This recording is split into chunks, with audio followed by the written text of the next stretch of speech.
When you think about it, most of our problems come from having relationships. Everything would be simpler if you just stayed alone forever. It'd get kind of lonely though. So instead, we get together, we like the other person, we want to spend lots of time with them until we realize we want to spend all of the time with them. And that works out pretty well for a while. But hormones dry up. You don't get the same rush that you did, and eventually you see the other person for who they are. And there's a lot to unpackage in that. So, how do you deal with your spouse's health disorders? Before I keep going, I want you to know I got permission to talk about my spouse's issues before I just threw it into the YouTubeverse. They can be difficult to deal with sometimes. They have a bipolar disorder, exacerbated by fibromyalgia. And when we got together, there was rapid cycling going on. And when we formalized the arrangement, I really had no idea what I was getting into. But nobody really ever does. Here's the thing. Our focus on living happily ever after is a horrendous fiction created by the most massive marketing firm to ever exist. Whatever arrangement you've created with whoever you have isn't the end goal. It is a change. It may not, and it should not ever be considered just a done deal. You will always have to consider how much more effort you got to put into it. But when new health issues start coming in, or old health issues that you didn't realize you would have to deal with, well, let me back it up a little. Let's say you're doing everything right. You have the occasional argument, but your life partner and you have, on the whole, a happy balance. Then some, out of apparently nowhere, kicks in a depression or other serious health disorder, Alzheimer's, seizures, stroke, pick your poison. Nobody goes into marriage thinking about having to deal with another person's issues in that way. But nobody ever lives their lives considering that they may gain a new life-altering condition either. To be a bit Taoist about it, it just is. That's a thing that happens.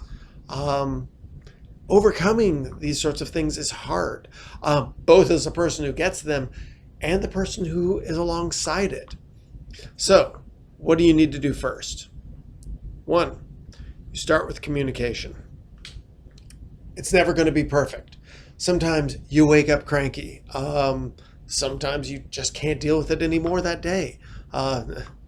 Imagine what it's like for the person who's living with it. But that's how problems work sometimes. You got to circle around.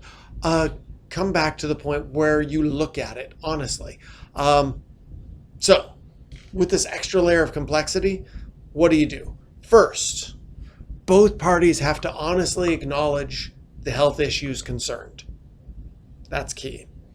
Two, you must plan for them. Do so realistically. Sometimes your evening out with the Smiths has gotta change because one of you can't make it, or you have to be comfortable with not going as a couple.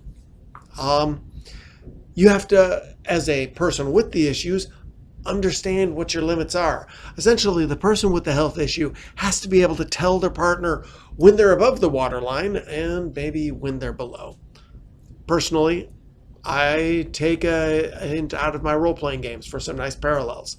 Honey, how many hit points do you have left? If that person is at 5 hit points, they're very low down. If they have 100 hit points, they're doing pretty well. If they've got 1,000,000 hit points, well, go out and parasail or whatever it is your plan was that day. But both parties need to be able to also have a valve for who to talk to about issues that come up as a result.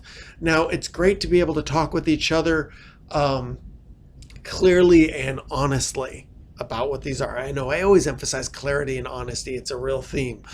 That's because it's actually very hard to do. Things can get embarrassing.